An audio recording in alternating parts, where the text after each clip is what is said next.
Thank you very much, Joe. Fantastic first game here coming in from Gambit and CLG Gaming. Like yesterday, not showing up in the first game of the day. And, well, it basically all started from that double kill. And let's actually get the replay up on the screen right now because it started everything in this game with the Sejuani just getting that double kill at the very beginning of the game. Yeah, it looked like this lane was actually going pretty well. I mean, Castanet was getting the advantage. He had the wave pushed up. He had a chance to go back to buy here. But you can actually run the clip.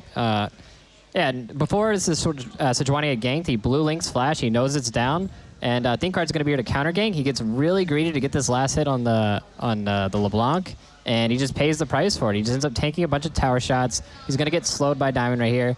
And that's really bad that that happened, but on top of that, he's just going to collect a double kill here, and this is what really gets Diamond procs rolling. It allows him to get those Mobies, the early jungle item, and he just starts putting pressure all over the map because of this. And also, it let LeBlanc get out of the lane where she was being pressured heavily. Yeah, so unlucky though as well. I think Link's E missed her right as LeBlanc dashed in, and then so close on finishing Diamond procs off. But this basically started a snowball, which freed up a lot of the lanes to start roaming down bottom, especially we had a lot of bot lane parties there. The first roam actually was successful for CLG. Link roamed down and managed to clean up, but then at that point LeBlanc pushed in that mid tower. Once that mid tower fell, everybody was freed up. Diamond procs wasn't even buying any wards. That's what struck me. That's the one thing I think Gambit really needs to improve on. They were ahead, but they were not buying any wards. Eddie bought his Targans, upgraded his Relic Shield before even building Sightstone. No pink wards coming out, but this is like the old Gambit, you know, they just keep going in. Doesn't work, let's go in again. Doesn't work, okay, now it works, finally. Keep going in, and they don't waste money on silly things like wards. Why would you? Exactly. You mentioned it as well, there was a lot of action going down on that bottom lane. And we actually have another replay, and Krepo, you wanted to take a look at that one as well. Yeah, I need to put on my glasses here because I don't know which def it was from Doublelift. If we can roll the clip already, so we see Doublelift under pressure here. And yeah, basically TP comes in. Doublelift thinks he's safe. Aframo even has shield up, but I think CLG's a little flustered here because Pinoy basically just, yep, and he's gone. Basically kills him here.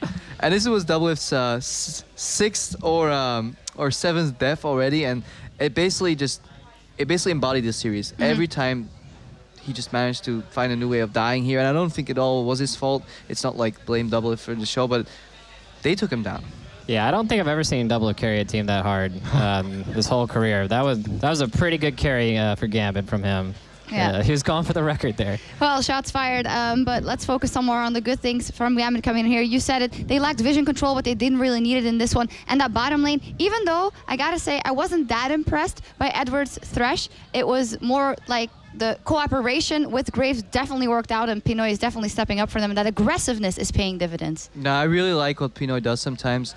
He doesn't always execute it 100% correctly, but if we remember that one kill where he just flashed in, ultied Doublelift down and just killed him because he exploited a positional misplay. You know, and you never notice those misplays until somebody actually exploits them. He saw Janna in the river, he just went ham, killed Doublelift again. And I really like that he's not playing with fear. And sure, it might backfire, but it's aggression again in Gambit, and they don't look as lost anymore as they did many times at the end of European LCS. So I'm definitely interested to see how these next few games play out. I like that he kept on that aggression, even though they kept getting repeated roams on the bot lane. Like Link just kept coming down there over and over again, and he's like, whatever, I don't care. Like if I die on this, I'll just come right back and kill you. So it basically made the game into a state where neither supports even had the time to deward the river. So whatever wards were there, they stayed up. People kept walking to lane, and one of them would die. And then the next time, the guy would come back with more items, kill the other guy, and then go over and over and over. It was very interesting. I don't think the most strategically in-depth game, but there is a lot of skirmishing, a lot of blood, and really good first game. Let's also maybe highlight Nick again. I don't want to bash on Link too much because obviously that double kill in the beginning just was really bad for him to get going in that lane. But I like that Nick is going for LeBlanc. He went for a Syndra. He went for a Zed. He's definitely found a new sense of himself, and he dares to choose those aggressive champions in those comps. I'm going to have to go the other way on that. I think, at least in this whole tournament, I think Nick hasn't really shined out in the laning phase. He's really good out of the laning phase, and he does like a lot of nice stuff in the team fighting and getting picks, but I think his laning phase is pretty weak. I think if he didn't get that double kill, that didn't happen. If Castanet had just went back to buy, got his items, I think it would have been a different story. Yeah, just Thinkard just needs to be a little bit more cautious in his ganks. Yeah, just a little bit. So yesterday we also saw that CLG lost the first game, then bounced back phenomenally. So what is the game plan here for them? I mean, they have one analyst and a coach with them. This game is easily analyzed back to that double kill. If that didn't happen, Cassidy died at level 5 again without flash. A little later, Diamondpox and Nick took him down there. If they didn't die at the initial double kill, he probably wouldn't have died there either because he would have more XP. If they just stay passive, Cassidy hit level 6.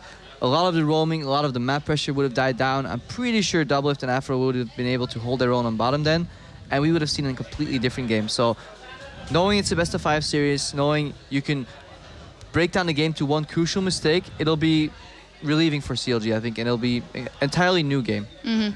You know what actually surprises me a lot about that game is the Kebushard and matchup against Zion Spartan, because the Irelia is actually supposed to be favored in that matchup, and he just like took it in stride, and he made really good TP plays. He had really good team fighting, and it looks like Kebushard actually came out ahead in that.